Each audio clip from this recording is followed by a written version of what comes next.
When you are the only child of the chief of the spirit realm, expect that he will eventually force you to become his real-world enforcer.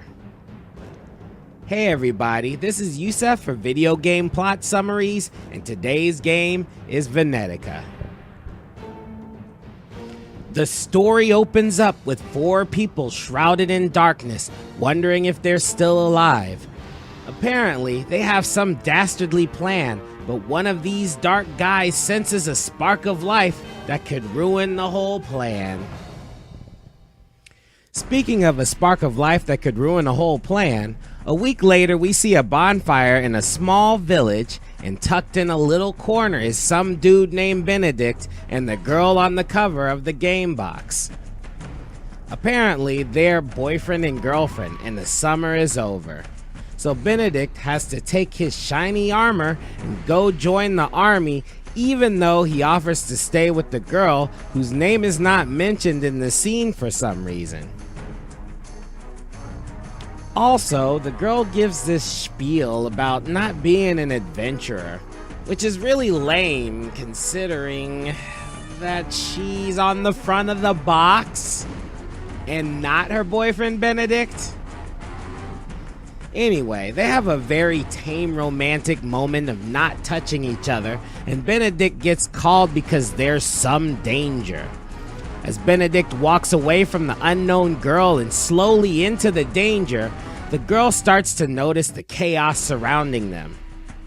Scarlett runs to get away by crossing a bridge that's on fire, but before she could get across the bridge, a church bell falls onto it, activating some of the worst animatronic faces that I've ever seen, and knocking Scarlett, yes, they just yelled her name, off of the bridge and into the lower part of the village. Scarlett gets up off the ground and grabs a fireplace poker to use as a weapon and heads selflessly into battle. She takes out enough men that she gains the attention of the assassins and they gang up on her. All of a sudden, she's not a badass and drops her weapon and falls to her knees, ready to be executed. But wait, Benedict comes to save her butt, because he wouldn't have been cool enough if he just fought alongside her. She has to become his damsel in distress immediately after being a certified badass. Anyway, Benedict's heroism isn't lived long because one of the assassins throws a knife at Scarlett, and instead of smacking the knife away or simply pushing Scarlett out of the way of the knife, Benedict elects to take the knife in the back. Now, even though Benedict is quite clearly wearing full body armor, the sword in the back pierces his skin and kills him almost immediately.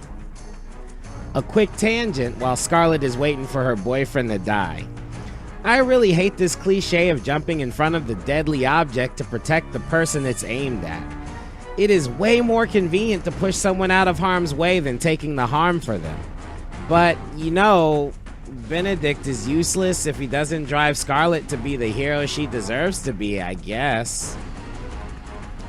Anyway, Benedict dies and it triggers an emotional turn that sends Scarlett into a limbo realm where her father, who is apparently dead, is standing in front of her.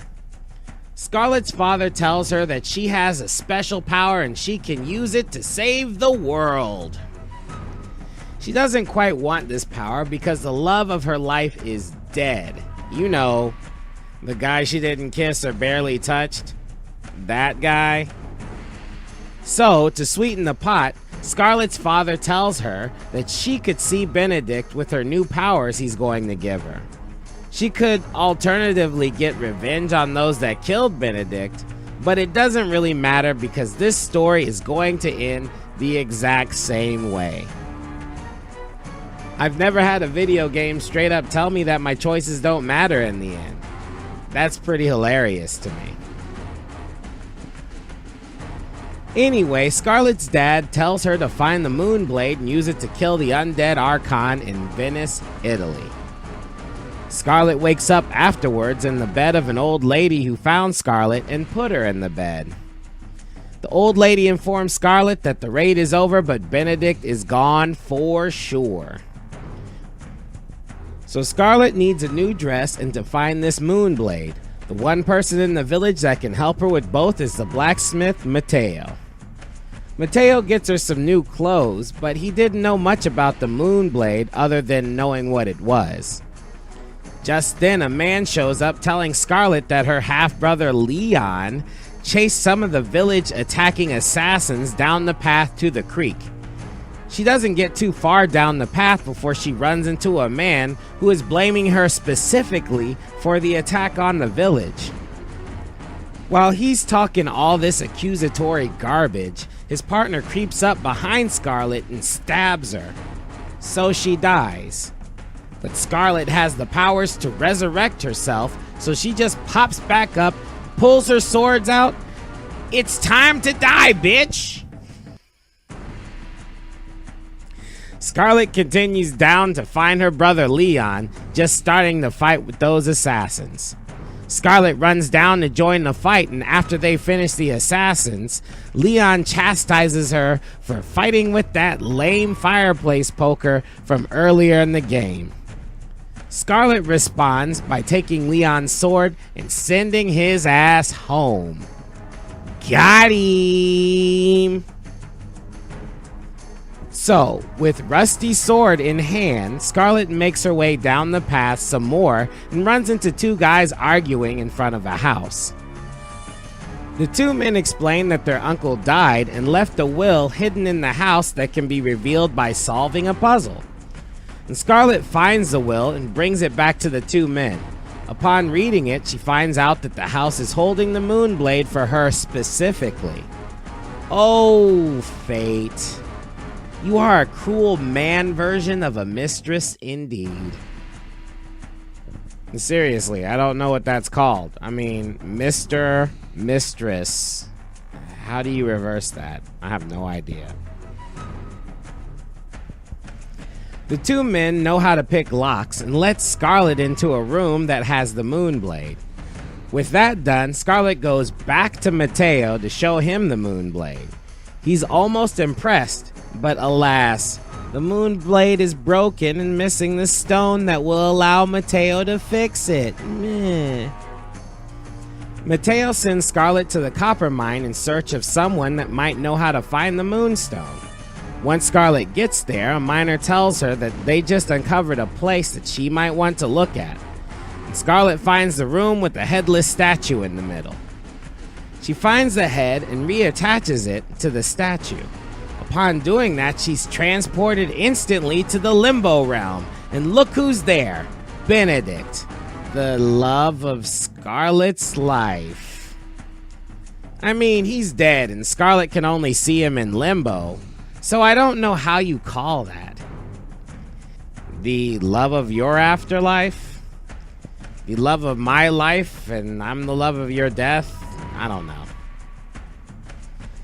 Anyway, Benedict gives her a gift to go through certain walls, and she uses that gift to open up another room that contains the special moonstone that she needs to fix the Moonblade. So with that, Scarlett brings the moonstone back to Mateo, who quickly makes the Moonblade into something Scarlett can use. With that done, Scarlett is off to kill the demons in the tunnel pass so she can get to Venice and kill the undead Archon and save the world. On the way, she meets up with Don and Nesto, the two people from the house. They are also trying to get back to Venice. And Scarlett kills the demons, opening up the pass, and all three of them head to the long bridge to Venice together. But before they can get to the bridge, an assassin sets off a booby trap, and the two brothers get caught up in the trap that was meant for Scarlett. Seriously. If you like Scarlett even a little bit, you're going to get accidentally killed by somebody trying to kill her. Really, I think they should have just come up with a convenient way for them to leave rather than killing them almost the exact same way they killed Benedict. Like, what's next? Scarlett is hanging out with a group of guys and then they all get squashed by a boat or something? Anyway, After her friends get killed, Scarlett immediately goes into a nearby inn to discover the rest of the assassins and their captain to serve them up some cold justice. In doing that, Scarlett also frees the inn's hostages. The innkeeper tells her a fisherman can take her across the water to Venice since the road to the bridge is blocked from the trap. Scarlett also runs into a soldier of the Order of the Holy Seal who came there waiting for Benedict. But since Benedict is dead, the guard accepts his failure and issues his own exile. Harsh. He gives his Holy Seal to Scarlett and tells her to hand it to his leader, Rangar, in Venice. Then gives Scarlett the training that was meant for Benedict. Nice! Sorta. So Scarlett finds the fisherman that will take her to Venice via the Old Water Gateway, even though it's crawling with assassins. As Scarlett starts on her trip, her half-brother Leon is hot on her heels. Hold on for a second. One of the things that's weird about this game is how emotionless the characters are.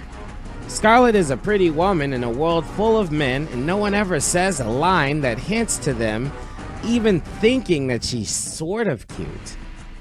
Benedict, her dead boyfriend, barely even hugs her, and her father just shoves the responsibility of the world on her without emoting any regret. Everyone has a British accent, but they're all supposed to be Italian. My stereotype for Italians is that they have tons of emotion. Anyway, the fisherman and Scarlett arrive at the Old Water Gateway. He tells her that in the middle of the gateway there is a big empty well where it is said that the source of all evil resides. Scarlett surmises that it's the undead Archon she's looking for and heads straight there. Scarlett gets there and she's surprised to see her half-brother Leon being let in by the guards after having been discovered as a spy. Scarlett immediately disposes of the dervish elite soldiers.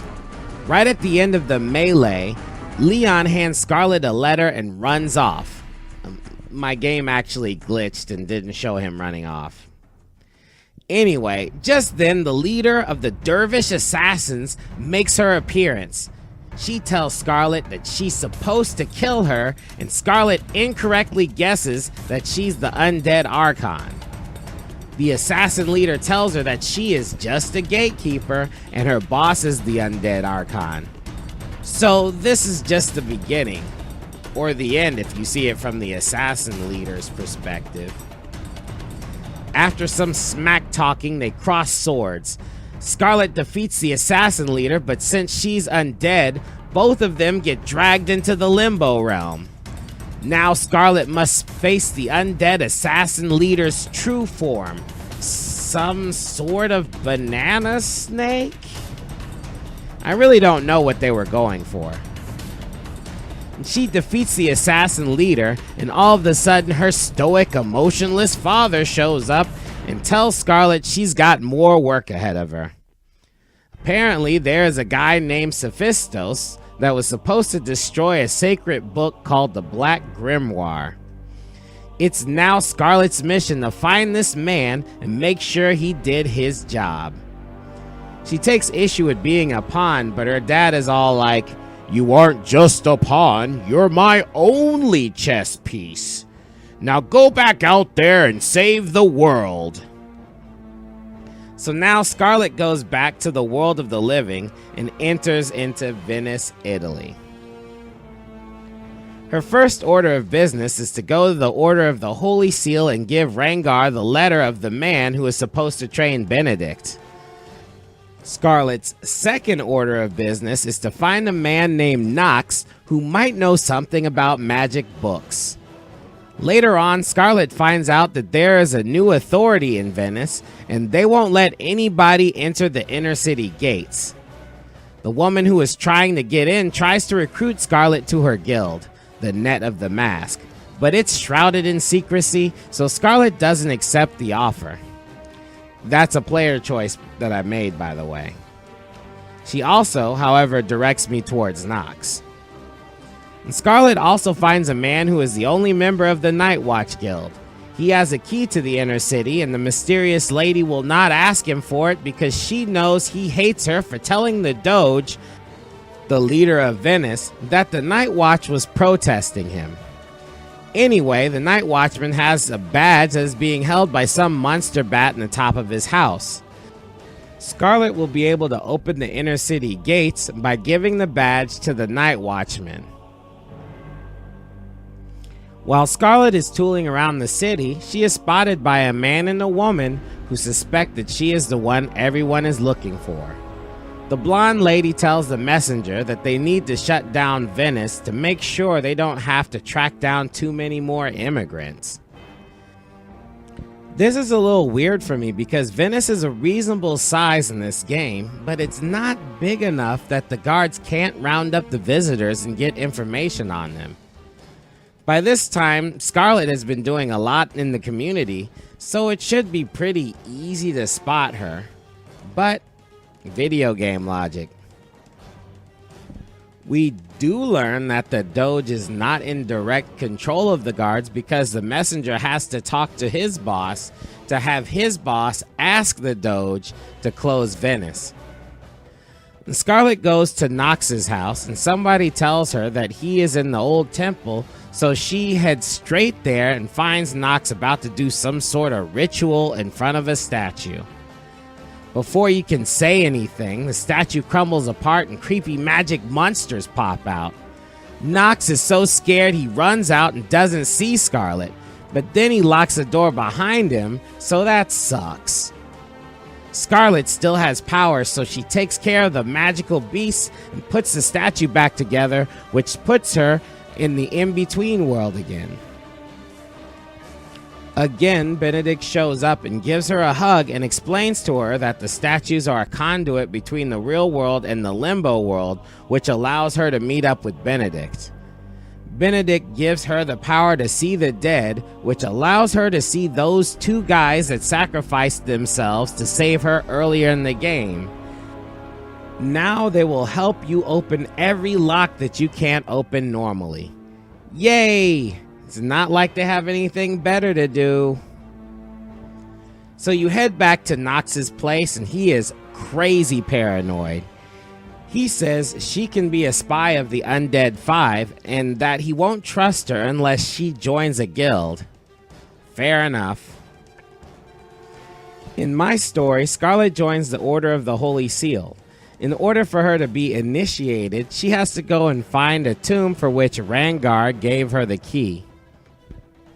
If she can finish the trial there, then she will be accepted into the order. So she gets to the tomb, fights a skeleton, and gets the holy shield of St. Anthony, the dead founder. And now she's a member of the Order of the Holy Seal. Respect. With that done, Scarlett goes back to Nox and he explains to her what happened. Apparently, he was Sophistos' student.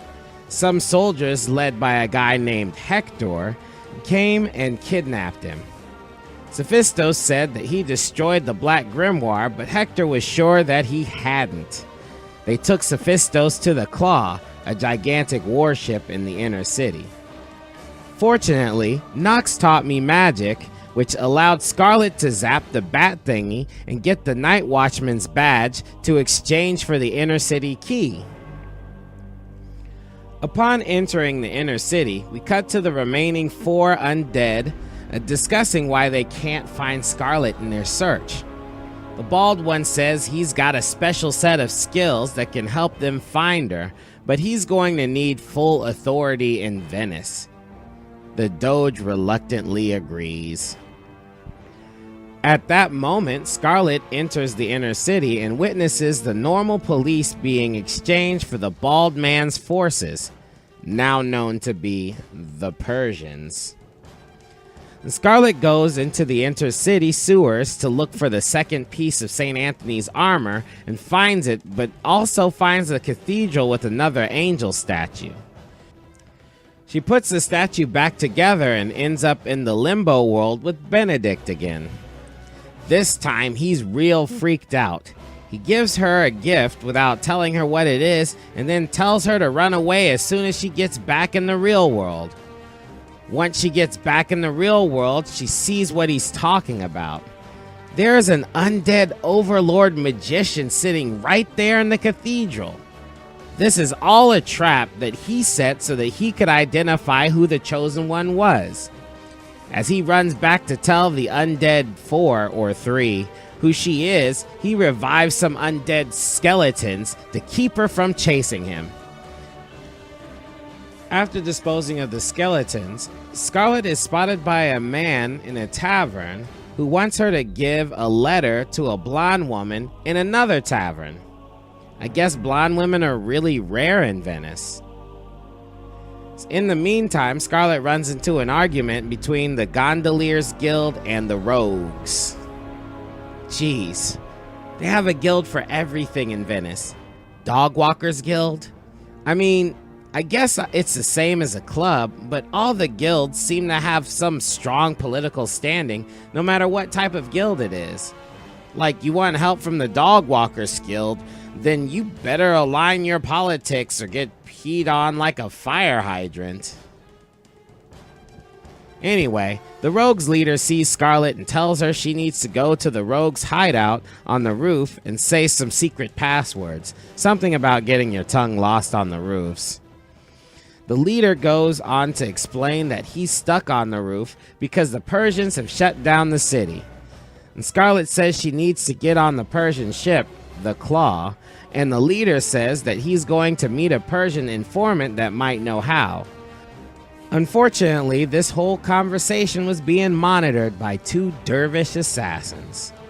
So Scarlett goes to meet the informant at the Persian trade house and finds the 2 dervish assassins are already there to kill him. Don't he look like Jafar from Aladdin? That is a very distinctive face. Anyway, instead of killing this man immediately, they back up to square off against him 2-on-1. Scarlett intervenes, making it an even fight, even though it's not even because Scarlett is super OP at this point. I mean, even though I'm working with the rogues at this point, I've killed so many rogues and overturned their bases that my swords are pretty well trained. Also, there's this little fact that I can't die, so it gives me a lot of confidence in these fights, know what I mean? Anyway, after Scarlett cleans the blood off her blade, Jafar sees that she has a key that I don't remember getting, and asks her if she's ready to get on the ship, which I didn't know that's what was going to happen. Once Scarlett goes inside, the rogue leader walks up to Jafar to figure out what he's getting for selling out Scarlett. Betrayal. Meanwhile, Scarlett goes into the empty room, walks onto a clearly visible trap door in the middle, and falls victim to said trap door. I find it interesting that a trapdoor on the floor can be triggered from pulling a rope on the ceiling and not a lever, but that's an eyebrow raised at best. At any rate, Scarlett wakes up in a holding cell on the ship anyway. Complains to the guard about a water leak and then beats his butt with a bone from a skeleton that was in the cell prior. It's funny because they made sword noises even though it was a bone. Hilarious. Scarlett frees another guy while she is in there, and he tells her that Sophistos was dragged to the throne room. Finally! She gets to the throne room just in time to see Sophistos get stabbed for not giving up the grimoire's location.